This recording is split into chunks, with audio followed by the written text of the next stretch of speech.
Riding with President Roosevelt, Crown Princess Martha of Norway is saluted by a Marine Guard of Honor as she comes to accept a brand new warship, transferred under the Lend-Lease Act to Norway's valiant little navy. Manned by the Prince's own countrymen, the sleek gray craft, now christened King Haakon VII, will sail beneath St. Olaf's Blue Cross of Norway. Princess Martha goes aboard to greet King Haakon's Viking crew, to wish them good hunting as they scour the seas for U-boats.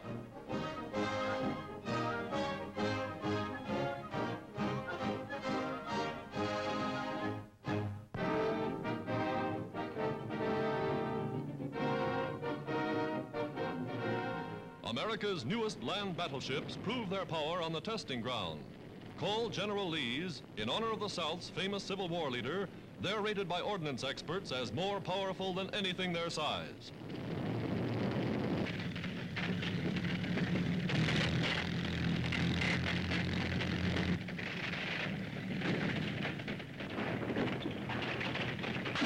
Capable of plunging through streams up to the driver's hatch, the all-welded monsters roll on like giant living amphibians. Production and performance figures are a military secret, but there are plenty more where these came from.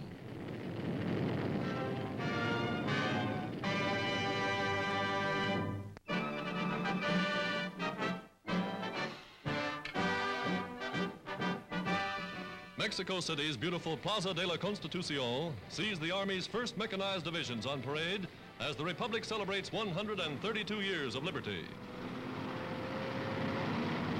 From the National Palace, President Camacho reviews the greatest military demonstration in Mexico's long and colorful history.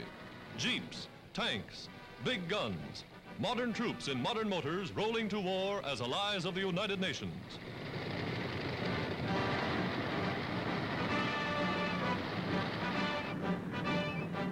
The fiery spirit of the Mexican patriot Benito Juarez marches again. Every branch of the nation's armed forces represented in the stirring display. Today, old political rivalries are dissolved. As patrol bombers roar overhead, the nation's chief executive stands with 6 former presidents of Mexico at his side. A dramatic living example of a people united, united to fight again for the cause of liberty. Mexico is on the march.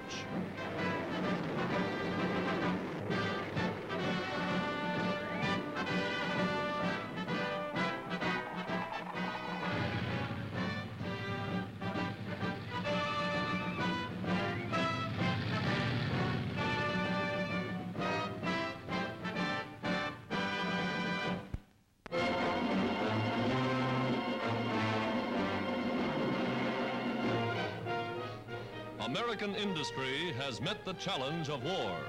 American factories have achieved the impossible. American mass production is delivering the goods. Going first to the great automobile assembly lines, capable of turning out 4 million trucks and passenger cars a year, United States engineers harnessed the skill, mobilized the resources of the most efficient manufacturing system in the world. Peacetime construction was halted. Overnight, tons of machinery and hundreds of plants were hauled away for the duration by workmen converting to war.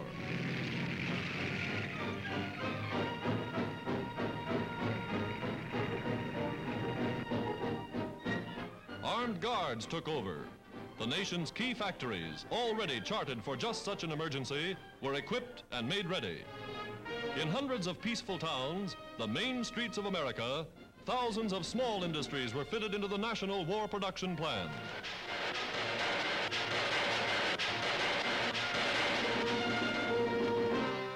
Performing manufacturing miracles.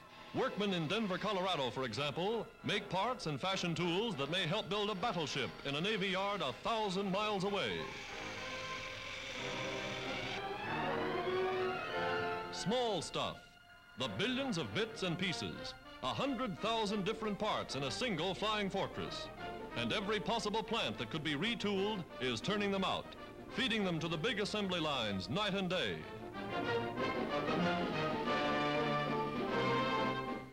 Sub-assemblies like these may be made in Chicago for airplanes finished in California. Motors and replacements for thousands upon thousands of planes a year. Where automobile fenders once were made, aircraft propellers are turned out by the thousands. Where watch cases and compacts once were made, now shell cases by the millions. Assembly lines of machine guns moving to war on the same conveyors that only yesterday carried American typewriters. Ladies' lipsticks surrender to war needs that small arms ammunition may be sped to the front. Only coordinated mass production can turn out anti-aircraft guns at the present staggering rate. And this is only the beginning.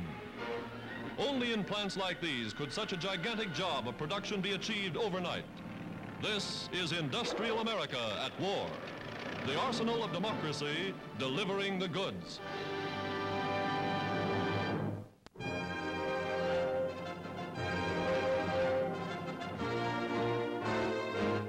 From the United States, Nelson Rockefeller, coordinator of Inter-American Affairs, arrives in Rio de Janeiro to ratify a new trade agreement to supply food for Brazilian war workers. He is welcomed by President Vargas and Brazil's First Lady.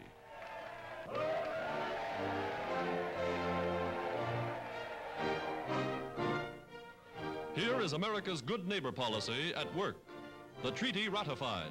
$3.5 million worth of food to be supplied by both nations to workers in Brazil's vital war industries.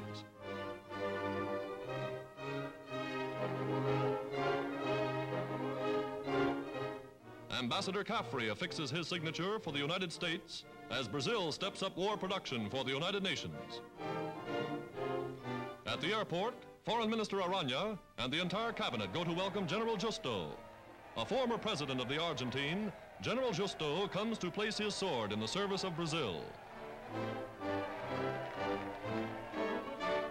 President Vargas warmly embraces his old friend.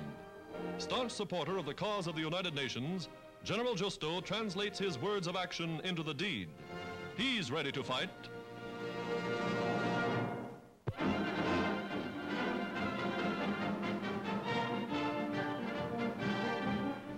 American shock troops of the Airborne Command, parachutists and infantrymen, practice an assault upon an enemy airdrome, an authentic demonstration of the tactics of 20th century warfare. Carrying all of the equipment and personnel of a self-sustaining army, they move to the attack on wings.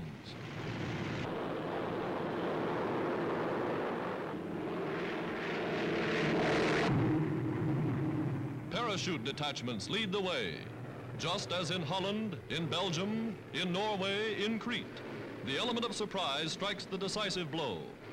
Their job's to storm strategic objectives, cut communication lines, hold key positions until infantry arrives, and they land ready for instant action.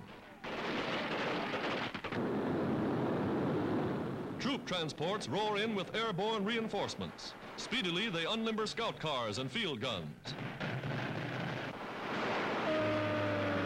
Swarming over the countryside, the infantry consolidates positions already won. The airport is captured and held. Practice today for tomorrow's actual test by gunfire.